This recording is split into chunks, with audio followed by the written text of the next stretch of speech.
to you guys about is something that we all know. We all know what? Advice does not work. By show of hand, how many people listen to advice and change it into something that's what? Palatable for them. So as we're listening to advice, we really are not taking advice. What we're doing? We're reconstructing that advice to make it fit for us. Now this is important. Because if we can get present enough, what we come to realize is this. There is a unique way in which we all intuitively know that we are to what? Unfold and become that in which we wish to be. Now what we're not really connecting the dots with as we listen to each and every great speaker that came across the stage is that what's going to happen in your startup is a personal process that's organic and specific just here. So nothing I can tell you outside of what you already intuitively know will really work for you. Do you get that? By shows of hands, how many people really get that? There is no advice that's going to work for you other than the advice that you know that if you really get deep, go deep inside of here, and you find ways of articulating it. That is the advice that will set you free. You get that? Yeah. So now we come to understand that the only thing that stands in the way of you really succeeding is in what ways you lead or do not lead in your own life. Now what I have 20 minutes to prove to you that right now you do not lead in your life. How many people believe that? By show of hands, how many people believe that they are the leaders of their life, that they make their own decisions, that they are the captain of their ship? Now guess what? You are correct in your intention. However, science has proven what? We are nothing more than the sine qua non of millions of years of biological evolution. We fear the opinions of others. Why? Because during our hunter-gatherer days, if we did not get along with the group, we got booted out to the lions. Oh Lord, they ate us. So then, fear, that rejection of the group, immediately translated internally into what? If I am to survive, I must get along. So what are we saying today? That caring is succeeding. The more we care about people, the more attention we give people, the better our chances of what? Success. Zig Ziglar put it in a better quote than that. He said that when we help more people get what they want, they will help us get what? What we want. So we know that the winning proposition is what? In what ways am I going to lead people to what they want? Because people don't always want what they want, do they? Me, I want to lose weight. I'm a big guy. I love food. I've been wanting to lose weight all my damn life, but I haven't really lost weight. What do I need? I need somebody to lead me to that want. I don't need advice to that want. I need to be led. Why? Because I need to be led to what? My passion. I need to be led to what really motivates me, what really gives me pleasure. Because avoidance of pain is not going to get us there. My doing not what I don't want to do is not going to give me that. Me hating something is not going to do it. Man, there's so many things I do in the given day that by the time that day is done, I'll be like, dang, who really was running my life? How many times have you caught yourself and say, why did I do that? Yeah. How many times you kicked yourself in the head and said, I wish I would have known better. My God, I should have known better. I'm smart. So again, we have this thing. We got this biological evolution. But we don't realize that we also environmentally what? Conditioned. And then what we have this social conditioning. We know dang well that half the time we're not the people that we want to be because we worry that the people, our closest friend dear to us, is not going to accept the fact that we change. I want to be that, but shoot, they're not going to believe I'm that. So now our development process becomes what? It no longer becomes about us transforming into what we want to be. It's what people will believe and accept that we are. And once again, we have scientific proof that is intuitively known that we are not in charge of our lives. So once we get that, we get to really understand something very important. This me, this I that I believe myself to be, I am not really that. It is nothing more than a synchronon of all my programming. It is what ways I get to sit back in me, feel everything I'm feeling, and let my life be on what? Out of control. So as a result, we find ourselves in loops, repeating patterns, wanting to change, but never change. And all along, while not changing, the first thing we say when somebody attacks us is, "This is me!" But how could this be you when you're not even in control of you? You're not even responsible. Half of you happened by happenchance. So when you get to realize that human beings function from a conditioned mode of automated being, and they're not really in charge of their machine, we realize that the possibility of really gaining the control of our lives.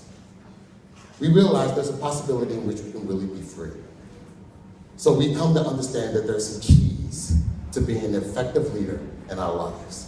And that first one begins with, guess what? Let go of what you believe is you. Because when you say, "This is me," all you're saying is, "This is my programming and this is my limitation. I can do nothing else." Because then we come to realize this personality isn't strategy, isn't you, it's your strategy. It moves you towards those things that pleases you and away from those things that causes pain or displeasure. So no, this is limiting. I don't want to keep being led to those things that pleases me, because I'm always going to go there. We are hooked to be addicts for anything that pleases us and makes us happy. So when we put all that down, we say, okay, this is that data. I am not the data. I am not my limitations. I am not my fears. Whatever thoughts I am having right now does not exist.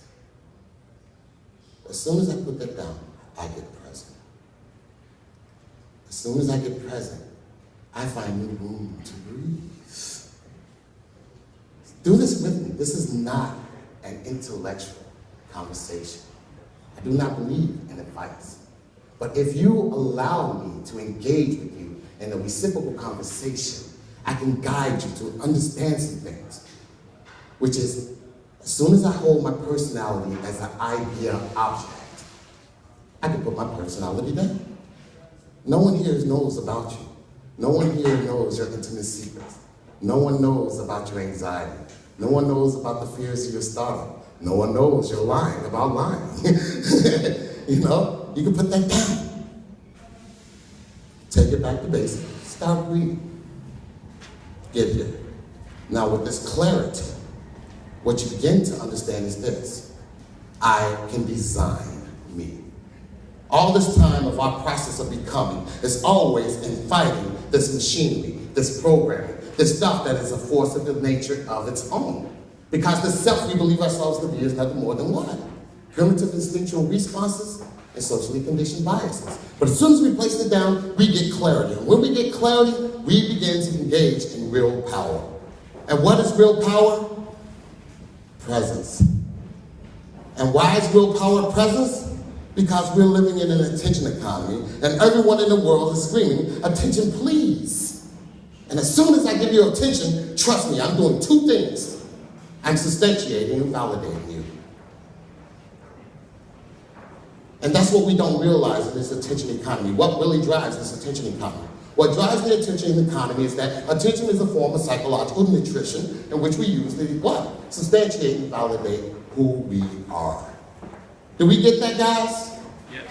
What is attention? It's a form in which this machinery, this illusion of self that has manifest as the synchronon of all these different parts, all these different beliefs, all these different feelings that says, this is I. And as soon as we realize this I is not an I, that this I is not just one eye, it's many eyes. Because in different domains in our lives, we show up what? Differently. We have different programs in each one. And as soon as we realize that, we're like, damn, I got all these programs and I got this body as an organic machine, but it has no admin. It has no admin. So there's no way for you to be what? Able to get in there and drop what programs that are what? Dysfunctional and update yourself.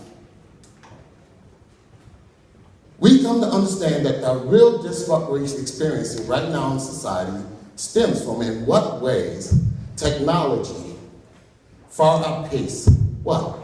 Social and cultural evolution. Society does not evolve as rapidly as technology. So we're dragging it.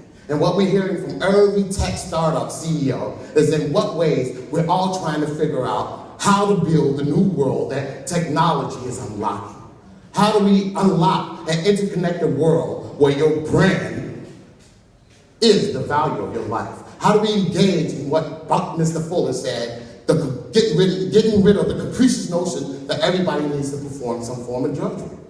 We live in a world where now, like Mike Mooney was talking about yesterday, it's people voyeurism. Your life, you, the way you live, your brand has value. You get that?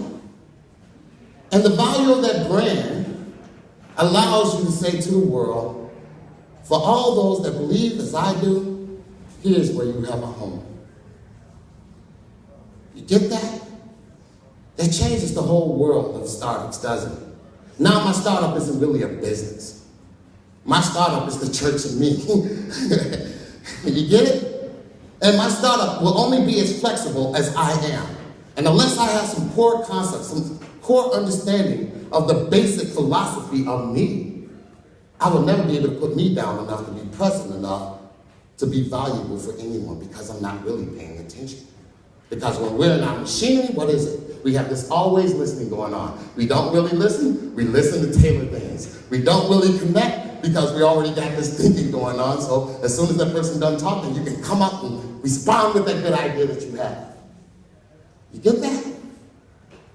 We're on automation and everything we do is from this self-centered point of view. And it isn't until we're able to put that down, like I said, we've engaged in what a leader does. Now, what is it that a leader does? A leader does only one thing, and he does that one thing extremely well. A leader communicates his value proposition while ethically applying the principles of influence. Once again, a leader communicates on all levels of being, not just words, but in his presence, in his energy, in the way I am resonating right now with you guys. My value proposition. That value proposition is a cultural universal for us all. The value proposition is that I am free enough for me that I can really sit down and pay real attention to you. And when I can pay real attention to you, I shook, and I say your name, all of a sudden something beautifully happens. Dopamine release. Doesn't it? You feel good I remembered your name, don't you? You feel good I'm giving you all this attention now, don't I? And you're gonna leave and he's gonna leave saying, guess who rocks? Kevin rocks. Guess who cares? Kevin cares. Now, going back to what Ben said earlier, does Kevin really care? Probably hell no, I don't. No, I'm just kidding, I can't. I wouldn't remember your name if I didn't care. But the case has been made. That case has been made that says information does nothing more than inform. Learning how to go deep within you to find that those intuitive knowns and articulating, that's what's going to unravel you. You get that? Your startup's only going to grow when you get out your way. And there's a process to doing that. And that process is simple. That process is realizing in what ways this me I protect, this me that's fearing, this me that is anxiety-ridden, and what ways that's not me. And put that down. Once I'm able to get that down, now I'm engaged in being extremely mindful. I am present for you now. And with this presence of mind, notice our minds can finally be silent. Because we're here right now. There's nothing you can think about that really changes the world right now. There's no problem that can fall on you that destroys your life right now. You're free of it right now. You can be present, you can breathe. And once you're able to breathe, you can begin observing yourself. And beyond observing yourself, you go to that next level. You understand the value of redesigning you. Now versus sitting up there saying, I'm going to change this about me, because that's impossible. You say, no, I'm going to build this me. I am going to constantly be able to, again, just as we develop our brands, we must develop our self-image. Because what is it that we're finding? That you are only successful when you become that you know deep in your heart you were meant to be. And we know this, don't we?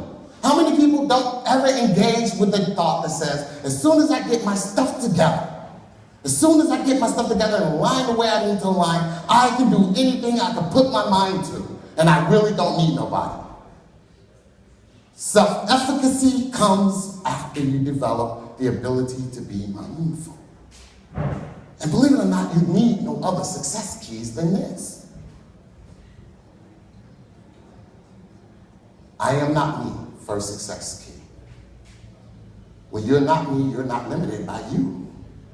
Because trust me, there's no one that's going to get in your way as much as you do. You get that?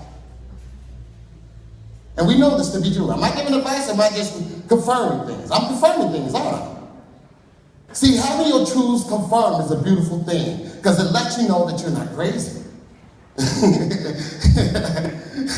There's more people that think just like you. And these things are cultural universal, so they're already known. We know damn well we don't grow from advice. We grow when we become the we that we're supposed to be. And that's a hard thing to do when I'm trying to become the me you tell me I'm supposed to be. And then imagine the difficulty when we put that in terms of our startup. What happens there? What do we see? Now, that's not a rhetorical question. That's a question I'm putting out to the audience. When you take the same way you deal with you, when you bring that into the startup, what happens? What do you assume happens? Anybody? Anybody willing to answer that? Please, somebody answer that? If I tell you the answer, will you answer that? That Mike Mooney. You might not be passionate about the startup. There you go. And that's the key. What is passion? You don't have to answer it out loud because we all have this fear of being wrong. I'm not going to make you wrong because believe it or not, any answer you have is right because we all define our own reality. It gets to be that dang relative. That's why the world is really that damn crazy. Okay, good. And let's go deeper. Any more answers? Because believe it or not, every answer leads us closer to a deeper truth. Yes? Purpose? Ooh, hold that purpose. Get one finger, hold that finger up. Because that's hot. That's hot. Because the thing is this, we assume purpose and passion to be the same thing. We're going to find out it isn't the same thing. But at the same time, it's so akin to passion that our mistaking of it is goddamn common. So once again, we're not alone. We all do it. So in that, I'm gonna say, what is it? First, I'm gonna give you this. I'm gonna give you an algorithm. There is an algorithm to success. Did you guys know that? I did. How did you know it? What? Okay, and the algorithm of success is very simple. Okay? When we align our purpose with our passion in that way that is fulfilling for us, it naturally produces abundance. Now again, I told you now, when we align our purpose with our passion in a way that's fulfilling, it naturally produces what? Abundance. Now the thing is, the reason why a lot of you are not excited about that, because we come to realize now, thanks to the lady that raised her hand and brought purpose in place, and thanks to our shift for saying passion, we come to understand that purpose for us all has a universal understanding. Purpose means to do what? What do we all want to do? We want to be kind. What do we want to do? We want to be helpful. What do we want to do? We want to change the world. And what do all of us say? We all always want to do this. We're not lying. We're driven innately to be social animals. And part of being a social animal is making sure that not just the individual work, but the hive mind work. You get it? So the saying is not just BS. Everybody is not talking junk. It's coming from somewhere. It's an unconscious call. And understanding in what ways, like energy, all of humanity is linked. But as soon as we get into that energy thing and we understand energy is about flowing, we find purpose. Now, what is purpose in this? Again, energy is energy. But when energy is routed into the television, you get the television. When energy is routed into the iPod, you get an iPod. You know what I'm saying? Energy transforms. So passion is that way. The passion is that thing that guides purpose. It is that specific way you're going to show up in the world. And that, believe it or not, helps identify you. Your you does not identify you, your passion identifies you. What does Simon Sinek say? As soon as we get our why, as soon as we understand what we believe, what happens? We find other people that believe like us. So then it becomes easy to develop community. So we move ourselves immediately as soon as we understand that from the world of competition to the world of resonance. I wish to resonate with those like me. I wish to be with those that believe the way I do. And that's okay. You get it? See, that's easier. See, I can't sell it to a total stranger that doesn't believe that whoopee cushions is the best thing. No. If I decide to do this, the only person that's probably going to do this with me is Jared. That's why I love him, and he's my best friend. He would do that all day long with me. Just because we can. We believe in that. We believe that we can show up wild. So we just show up wild crew. You get it? We don't sell to the show up wild crew. We exchange value. We exchange substantiation. We exchange validation. We exchange passion. See, passion is energy. And that passion is really exchanged when we pay attention. So now, let's take all that back and let's wrap this up so I can open up for questions. And let's really condense it to how does all this speak directly into my startup? It speaks into our startups like this. I know that my startup is not really a startup. All of us entrepreneurs do not really engage in business for the sake of business. Money is not a real motivator. We know that. We all want, but how many people is yet to start? Anybody's yet to start this startup? Been in the ideation phase for like forever?